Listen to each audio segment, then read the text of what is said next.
गोस्वामी जी कहते हैं कि निर्गुण और सगुण तो दोनों ही महत्वपूर्ण है, पर मेरी दृष्टि से जो सर्वश्रेष्ठ है वो तीसरा है। वो तीसरा अतिथि कौन आ गया?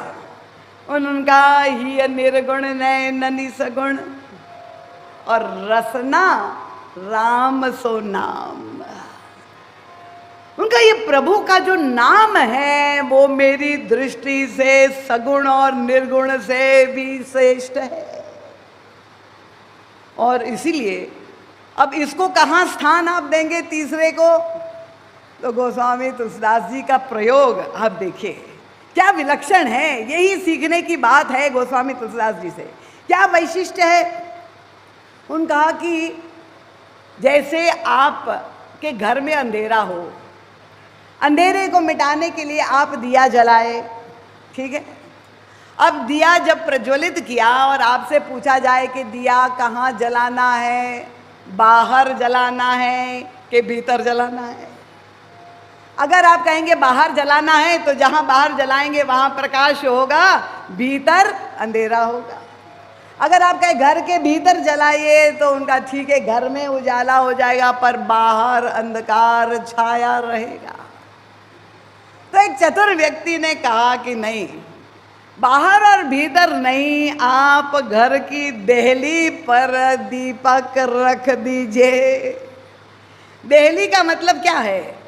उसी से व्यक्ति बाहर भी जा सकता है और उसी से भीतर भी आ सकता है। ठीक मध्य में जब आप रखेंगे तो वो भीतर और बाहर दोनों जगह प्रकाशित कर देगा। तो गोस्वामी जी ने कहा, राम नाम मणिदीप धरु जीह देहरी द्वार। ये जिह्वा को देहरी क्यों बताया? महाराज जी कहते हैं संस्कृत में एक देहली दीपकन न्याय है, सिद्धांत, एक सूत्र है व्याकरण का। तो जिह्वा को देहली क्यों बताया? महाराज जी कहते हैं देखिए, पूरे शरीर के जितने भी अंग है, इंद्रियां आप देखिए, सबकी भूमिका जो एकांगी है। नेत्र है, देखते हैं, बाहर ही देखते हैं। कान से आप श्रवण करते हैं, बाहर से स्वर आता है। पर ये जिह्वा ही एक ऐसी है अद्भुत, आप उसकी भूमिका देखिए। जब आप बोल रहे हैं तो जब बोल रहे हैं तो जो भीतर है वही जिह्वा के माध्यम से बाहर निकल रहा है, और जब आप भोजन करते हैं तो जो बाहर है वही भीतर प्रवेश कर रहा है। तो उनका ये जिह्वा ही देहली है। और इस जिह्वा की देहली पर मैंने ये जो तीसरा है वो राम नाम के अतिथि को वहीं पर मैंने स्थापित कर दिया। और वैसे भी महाराज जी कहते हैं अगर तीन व्यक्ति मंचासीन हो तो इन तीनों में जो सर्वश्रेष्ठ है उसको मध्य में बैठाया जाता है। तो उनका ही निर्गुण नैननी सगुण रसना राम सो नाम। ये बीच वाला जो है वो राम नाम सर्वश्रेष्ठ है। इसलिए गोस्वामी तुलसीदास जी अपने जीवन के जो अनुभव है वो कहते हैं राम नाम कोई साधारण शब्द नहीं है, ये महामंत्र है राम नाम। और उसमें इतना असीम सामर्थ्य है कि राम नाम की तुलना किसी से हो ही नहीं सकती है।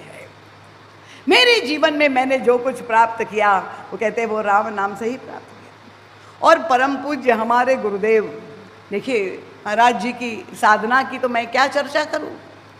महाराज जी ने अपनी साधना काल में कई डायरियां लिखते थे। एक डायरी को उठा करके मैं पढ़ रही थी और महाराज जी ने भी पूरी नाम साधना के ऊपर जो है अपना चिंतन लिखा था कि नाम साधना का महत्व कितना अधिक है, इसकी हम कल्पना भी नहीं कर सकते हैं।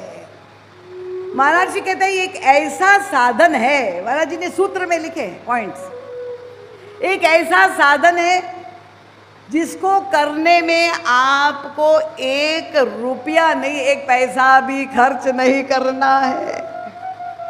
जो लोभी व्यक्ति है, जिसे पैसा, अन्य जितने भी साधन आप करेंगे, जो भी भजन करेंगे तो वहाँ तो आपको धन खर्च करना पड़ेगा। पर राम नाम का जप करने के लिए कोई पैसा खर्च, धन खर्च करने की आवश्यकता नहीं है। ये पहला महाराज कहते हैं राम नाम एक ऐसा परिपूर्ण व्रत है जिसके लिए कोई प्रबंध की आवश्यकता। अगर आपको आज प्रदोष का व्रत करना है तो आपको कुट्टू और आटा और ये सारा प्रबंध करना पड़ेगा, पर ये ऐसा व्रत है वहां कोई सामग्री की आवश्यकता नहीं है। तीसरा सूत्र कि राम नाम का जाप करने के लिए कोई मुहूर्त को देखने की जरूरत नहीं है। ये शुभ मुहूर्त है कि अशुभ मुहूर्त है, अन्य जितने भी साधन आप करें तो वहां पर विचार है।